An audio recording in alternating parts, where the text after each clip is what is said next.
I'm sure many players on here that are listening, their parents aren't going to know the name, but I want to say, and you'll know this for sure, that this young man I'm going to bring up, I think played 13 years in the big leagues. And what I want you to share is the Reed Johnson story, an outfitter at Cal State Fullerton. Yeah, that's a great one. For whatever reason, and I was a part of it, so this may come out like I'm pointing a finger at Coach Garrido, and I'm not. And this particular year, Reed Johnson, I had heard about him, and this basically had some guy call me about every 2 weeks because he was a big Reed Johnson fan. But Reed was more of a soccer player and a gymnast in the Temecula area.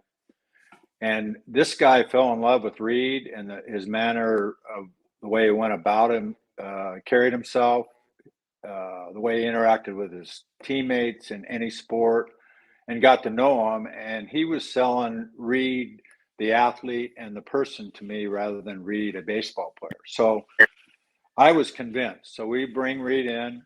And for whatever reason, this particular year, Augie thought we had some dugout distractions the previous year, and we didn't want any distractors or cancerous guys in, clubhouse lawyers in the dugout. And so there was about 5 or 6 guys that particular year, not because of roster limitations, but just our decision that they would come to the game. Again, we didn't have a locker room back then. Our locker room was the parking lot. And so these 5 or 6 guys, we'd come for BP, and we invested, a legal amount of time, a lot of time with details and getting better, because that was our practice during the games. And these 5 or 6 guys, and Reed was one of them, were asked to take their uniform off and sit in the stands after batting practice, after infield, outfield. So they go all the way through that. They were redshirting, which we had a lot of guys redshirt over the years that became really, really successful. But to go out in the parking lot when the fans are coming in, right, taking off your uniform. Hey, Reed, what are you doing? Oh, I'm taking my uniform off. I don't get to stay in the dugout. Oh, you're kidding me, right? And so Reed, in this day and age, most players would be in your office 5 minutes later, right, or in fielding phone calls from parents. And what are you doing to my kid, right? But Reed had, again, like I said earlier in this broadcast, was so passionate about wanting to play at Cal State Fullerton. That was his ultimate goal. And he felt like it was fair that he was redshirting. He could look past the class distinction and the embarrassment of having to take your uniform off and sit in the stands, because I think he was getting validation from the players too. Those other guys were too, being in the fraternity, so to speak. Oh, well, that sucks. You got to go out there. But he was part of the group. In my programs, we never had a class distinction where he got treated any differently other than that, right? That's a big deal.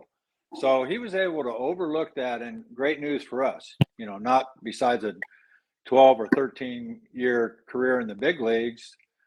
He became an All-American for us, broke the school record in run score, 99, and my first head coach trip to the College World Series. And now it doesn't surprise me that he's one of the travel ball coaches here in Temecula, and he's got the 3rd best team in the state, supposedly. I don't know how they rate these 10-year-old teams, but your sons were rated very high. I know that, Walter. But anyway, and he does it the old-fashioned way. It is, again, going back to putting money in the pocket.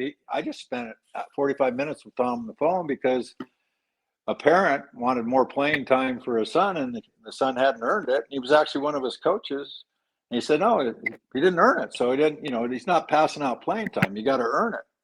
And so the coach left. And so my point is, Reed's coaching his kids just like the challenges that he faced. Not with fancy stuff, guaranteed playing time, but old-time standards. And now it's working, right? Those young kids are committed, and he's the 3rd best team in the state. And, of course, he plays all the guys that are flying guys in from everywhere for a 1-weekend deal and all that. So, I think ultimately, again, building blocks of turning a young man into a real man. Reed came in with unbelievable character traits. Obviously, he wouldn't have stuck around. But then that served him well in the big leagues. I mean, in his journey from minor league baseball, getting to the big league, he was never the bonus baby, and he was on the fast track moving up.